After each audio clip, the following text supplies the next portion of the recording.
السلام علیکم ورحمۃ اللہ وبرکاتہ۔ آج میں آپ کو حضرت عیسیٰ علیہ السلام کا ایک واقعہ بتا رہا ہوں۔ حضرت عیسیٰ علیہ السلام اپنے حواریوں کے ساتھ ایک جگہ سے گزر رہے تھے۔ آپ نے دیکھا کہ راستے میں کچھ سونے کے اینٹ پڑے ہوئے تھے، تو حضرت عیسیٰ علیہ السلام وہاں پر رکے اور آپ نے فرمایا اپنے حواریوں سے، دیکھو یہ چیزیں جو دولت کی ہیں یہ جہاں کے وہیں رہ جاتے ہیں، اس کے لیے آدمی اپنی جانیں قربان کر دیتا ہے۔ آپ نے ٹھہر کر اپنا واعظ بیان کیا وہاں پر، اس کے بعد وہ وہاں سے نکلے۔ ایک بہترین نصیحت ہے قرآن کریم میں، تو وہ بھی ہمارے لیے کام کے ہیں، جبکہ سرکار دو جہاں صلی اللہ علیہ وسلم کے وجود کے سامنے وہ ہمارے کام کے نہیں ہیں، لیکن اس کے باوجود بھی ہم ان کے واقعات کو سن سکتے ہیں، کیونکہ قرآن کریم میں وہ موجود ہیں۔ سورج کے آنے کے بعد چراغ کے واقعات کی ضرورت تو نہیں ہوتی، لیکن اللہ تعالیٰ نے بیان کیا ہے، جیسا موسیٰ علیہ السلام کے واقعات کو رکھا ہے، یوسف علیہ السلام کے واقعات کو رکھا ہے، اور ہر ایک نبی کے واقعات کو قرآن کریم میں رکھا ہے۔ تو آج کیوں نہ ہم حضرت عیسیٰ علیہ السلام کے واقعے کو سنیں، تاکہ ہم کو کچھ نصیحت حاصل ہو جائے، کیونکہ انسان کا مقصد کچھ اور ہے، کر رہا کچھ اور ہے۔ اسی لیے اس پر میں ایک بات آپ کے سامنے شیئر کر رہا ہوں۔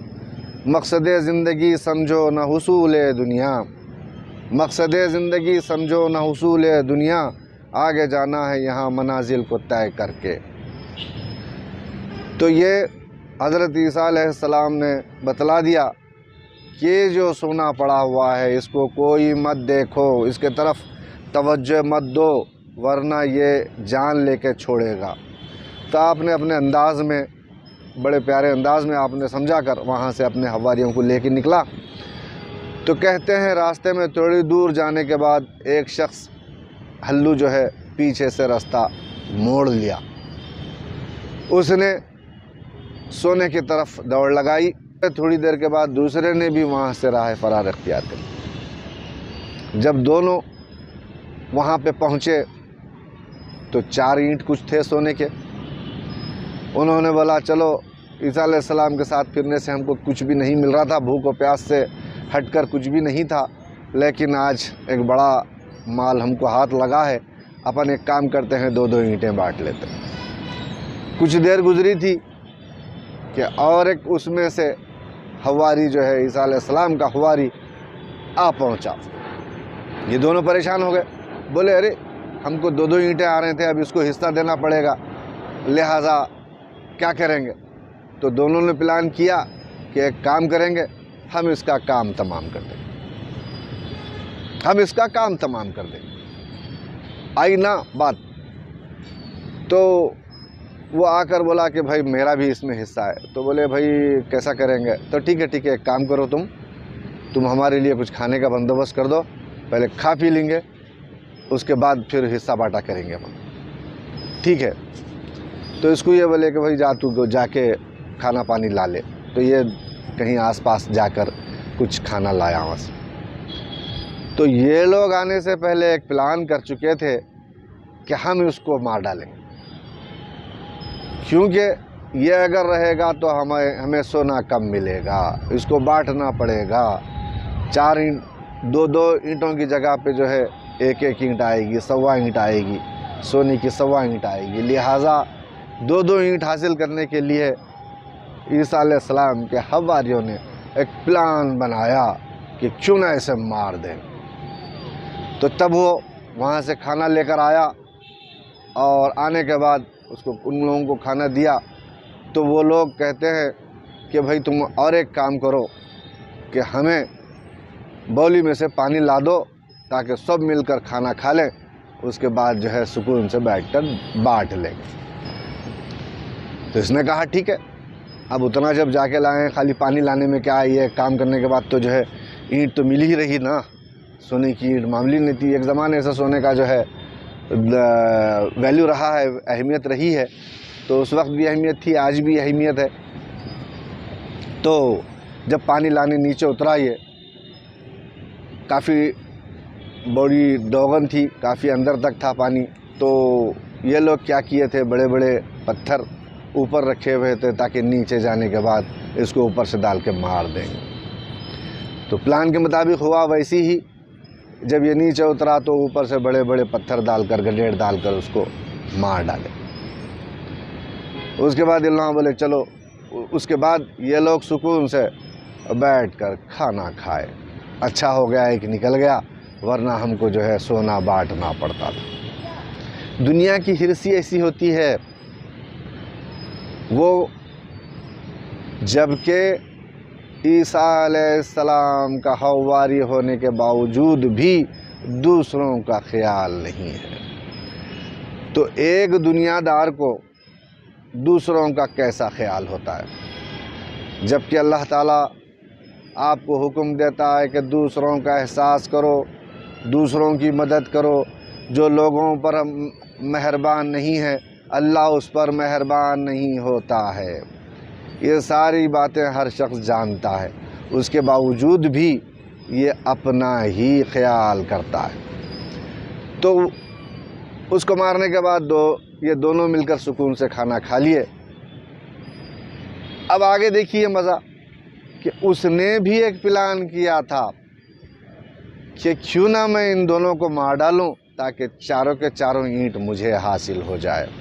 اس نے وہاں سے کھانے میں زہر، خطرناک زہر ملا رکھا تھا، تب وہ کھانا کھا لیے اور وہیں پہ ہی وہ ڈھیر ہو گئے، وہ مر گئے۔ کھانا کھاتے ہی زہر خطرناک تھا، وہ مر گئے۔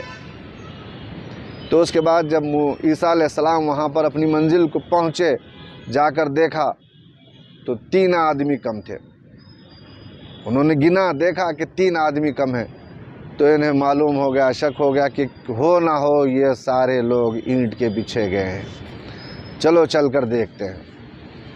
جب آپ اپنے تمام حواریوں کے ساتھ آ کر دیکھا تو 3 حواری ایک بولی میں مر کر پڑا ہوا ہے، 2 جو ہے اوپر جھاڑ بولی کے پاس 2 مر کے پڑے ہوئے ہیں۔ تو یہی حالت ہوتی ہے دولت کی۔ جب دولت کے پیچھے پڑ جاتا ہے تو یہ مردہ ہو جاتا ہے، اس کو اپنے مقصد کی طرف دھیان نہیں رہتا ہے، کیونکہ اللہ نے مجھے کیوں پیدا کیا ہے یہ مقصد بھول جاتا ہے۔ یہ حیات اس کی جو ہے زندہ ہوتے ہوئے بھی مردہ ہو جاتا ہے۔ جب آدمی میں دین ختم ہو جاتا ہے تو وہ مردہ کہلاتا ہے۔ سرکار دو جہاں صلی اللہ علیہ وسلم فرماتے ہیں کہ مردوں میں سب سے پہلے زندہ ہونے والے صدیق اکبر ہیں۔ یعنی معلوم یہ ہوا کہ جو لوگ دنیا میں لگے ہوئے ہیں، دنیا کو کمانے کے لیے کوشاں ہیں، کوشش کر رہے ہیں، اللہ کی منشے کو ساتھ نہیں لے کے چل رہے ہیں، اللہ کے منشے کو پشے پشت ڈال کر اپنی دنیا حاصل کرنے کے لیے جو دوڑ لگا رہے ہیں، تو وہ گویا کے مردہ ہیں۔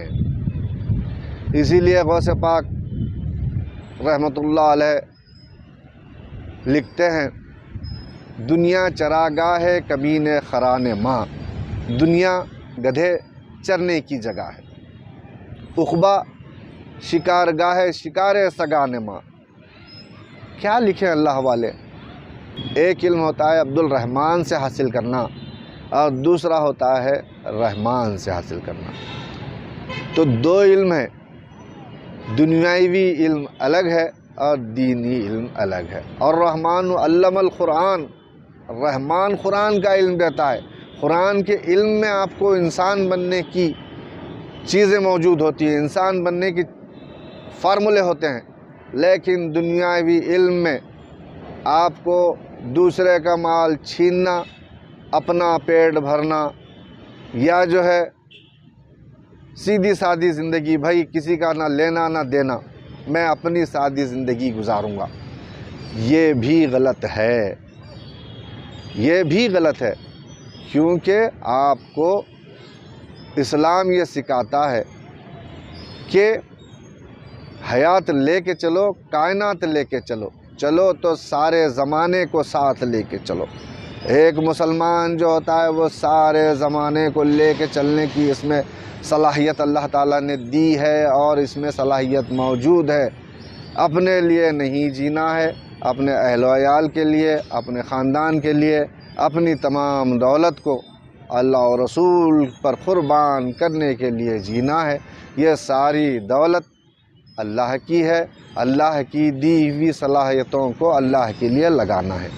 یہ دولت اللہ کی نعمت ہے، سب کو نصیب نہیں ہوتی ہے، اسی لیے یہ دولت سے اپنے نیکیاں کما لو اور اپنے آپ کو کامیاب کر لو۔ جو ڈاکٹر بن گیا، جو انجینئر بن گیا، جو پروفیسر بن گیا، وہ کامیاب نہیں ہے۔ جو اخلاق والا بن گیا، وہ اللہ تعالیٰ فرماتا ہے کہ تم میں بہترین شخص وہ ہے جس کے اخلاق اچھے ہیں۔ تو اپنے اخلاق اچھے کرو، کامیاب ہو جاؤ گے۔ تو حضرت عیسیٰ علیہ السلام نے بتا دیا کہ دولت کا نتیجہ کیا ہوتا ہے۔ دولت جو ہے دھری کی دھری رہ جاتی ہے اور انسان چلا جاتا ہے۔ تو لوگوں، اس دولت کو اپنے لیے مت رکھو، اللہ اور رسول کے لیے ایثار قربانی کے لیے استعمال کرو۔ لوگوں، یہ دولت کو ایثار قربانی کے لیے رکھو، ورنہ ہوگا یہ کہ یہی دولت آپ کو لے ڈوبے گی، یا پھر اگر ایثار قربانی کر کے اس سے آپ نیکیاں کما لو گے تو اس دولت سے آپ کو جنت میں جگہ مل جائے گی، اور شان و شوکت سے آپ دنیا میں کامیاب اور دین میں بھی کامیاب ہو جاؤ گے۔ تو یہ عیسیٰ علیہ السلام کے واقعے سے ہمیں ایک نصیحت ملتی ہے کہ ہم دولت کے پیچھے نہ دوڑیں، اللہ اور رسول کے مقاصد کیا ہیں اس کو سمجھیں اور اس پر کام کریں۔ بس اتنا کہتے ہوئے میں اپنی بات کو یہیں ختم کرتا ہوں۔